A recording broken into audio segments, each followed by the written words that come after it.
I first came across Stephen Chan in an article about him being asked to leave a shopping mall. The article shocked me that Malaysians could be so heartless. He was with his seeing eye dog. I was keen to meet him, and the launch of the MNC Sachi Kuala Lumpur and Chan's NGO Save One Site Mission CSR campaign provided that opportunity. The event was MNC Sachi CSR project to provide special self-adjustable spectacles to underprivileged children through Chan's NGO.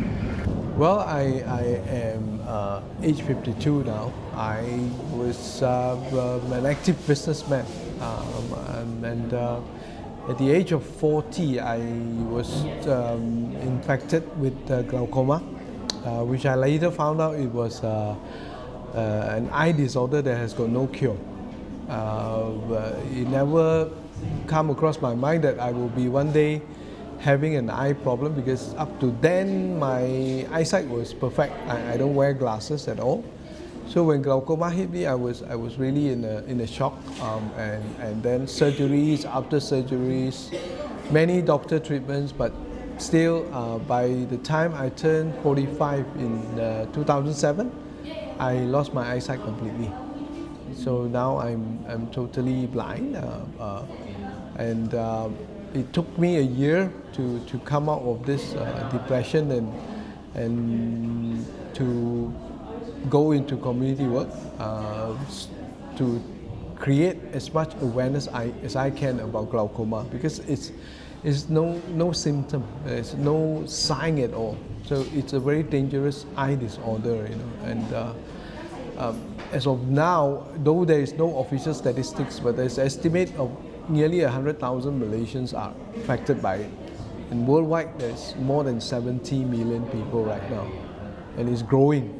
So when we started the Glaucoma Society, which we moved on, we came across even more eye problems, different people coming over with all sorts of eye problems, and even diabetics, having eye problems. So that lead us to form another non-profit organization, which is SOSM, Save One Site Missions Berhad, and that's where we begin to even do many more programs, not just on glaucoma, but on other eye disorders as well.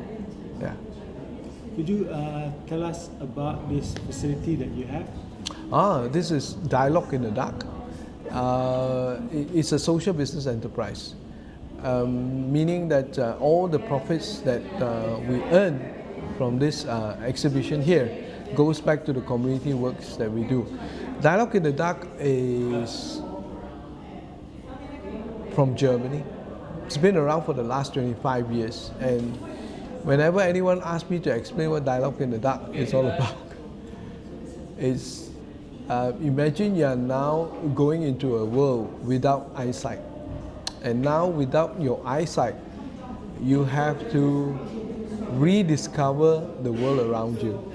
So this exhibition is about experience, allowing the public to go in there, and they go to experience what they experience in their daily lives. Like, for example, taking a walk in a park, walking around in the city, going to the beach, or even having a drink at Kopitiam, but without eyesight. It's completely dark in there. You can't even see your fingers in there. No matter how you stretch and open your eyes, you can't see anything. So through this experience, many of them would have really a different perspective towards what's around them. We often hear many of our visitors and even participants saying how now they appreciate what they have, and especially their eyesight, and also, of course, because the guides that are working here, they are all visually impaired.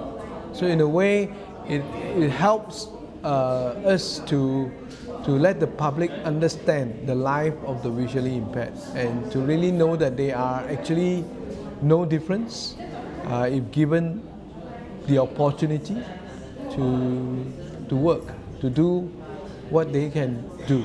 Yeah. So who have experienced this? Are you targeting certain people, or just open to the public? No, it's open to the public. We also conduct education school tours. So school does bring their children here to have the school tours.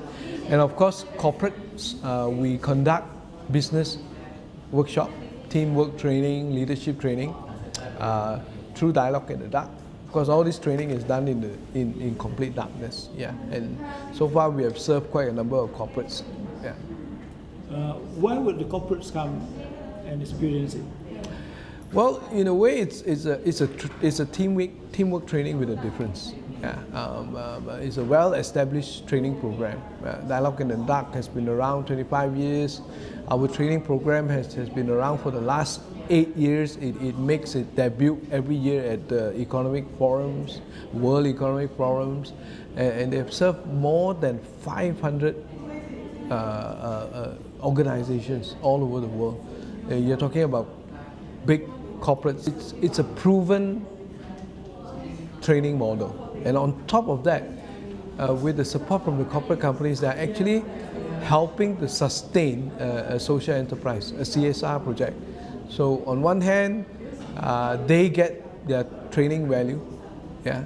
On the other hand, by supporting us, they are also helping the disabled community. So it's a win-win situation for both parties. Yeah. Who finances the facility, Stephen? Well, we are self-sustaining. We started this through a seed funding from philanthropists. So they gave us the seed money to pay for the renovation work here and also the licensing fees. So from there on, we have been depending a lot on sales from workshops, selling to corporate companies, and also the ticket sales from the public.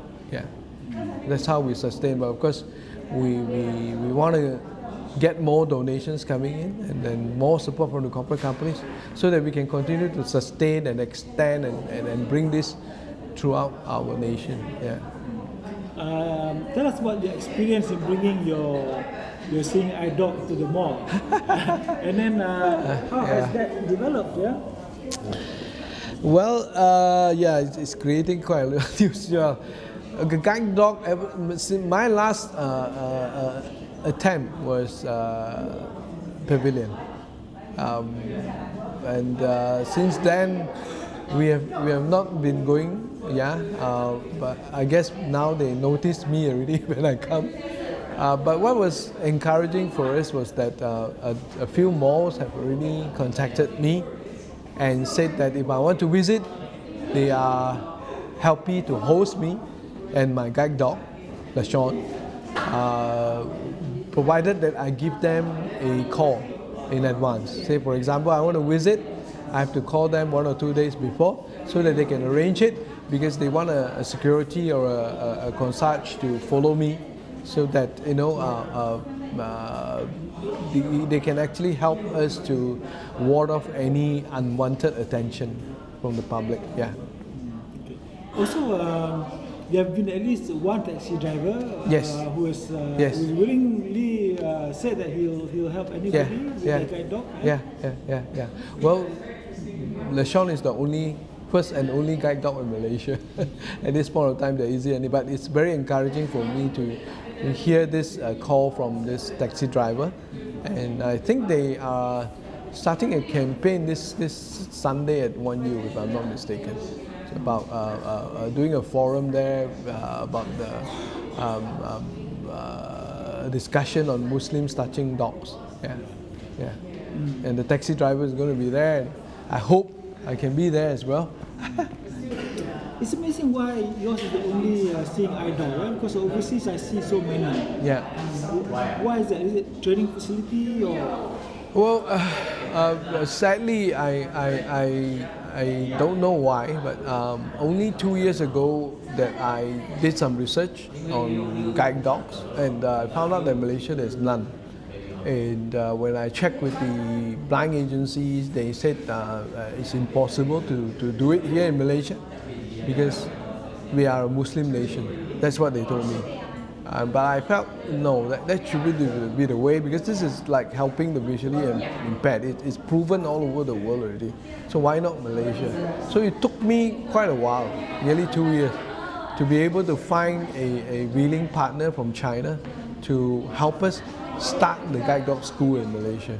So I brought LeSean in because I wanted to dialogue with all the relevant authorities about the use of guide dog, because Guide Dog Federation, which governs all the guide dog school in all over the world, they are very strict in working with any particular group or nation that wants to bring in guide dog school, because they want to make sure that the accessibility issue in that nation is permissible for guide dogs and their owners to go around.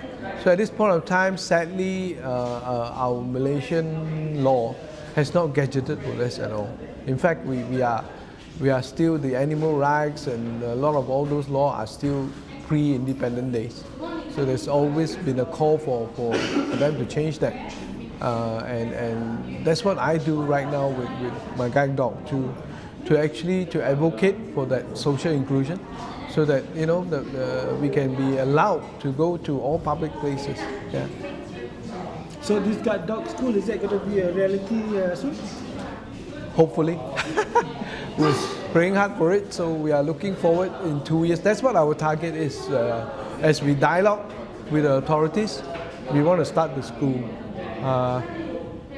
It will take us a couple of years to even get the government to endorse it, but we are willing to wait. But at the same time, we're not going to stop. We're going to go ahead to bring in the next batch of 4 guide dogs.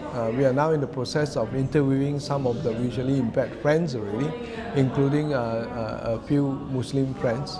So then when that is settled, they come in, and together with me we will go around continuing on this education about guide dog, and at the same time hoping to get donors to give us a piece of land or a building to start the school. Yeah. Could you just ask how much did Sean? LeSean? Well, LeSean, and for us with the principal in China, which is the Nanjing Police Dogs Academy, we have a working arrangement. It's 250,000 Malaysian, $250,000 ringgit. It's not just LeSean, but in total 5 guide dogs, plus the consultancy on starting up the guide dog school, plus the breeding skills as well. So it's a package, and the dogs will be given free to the blind people. We don't charge. All over the world, guide dogs are given free to the blind, and that's what we do. But between the NGOs and the non-profit organization, there has to be a fee collected. It actually costs, on the average, US $30,000 to train a guide dog.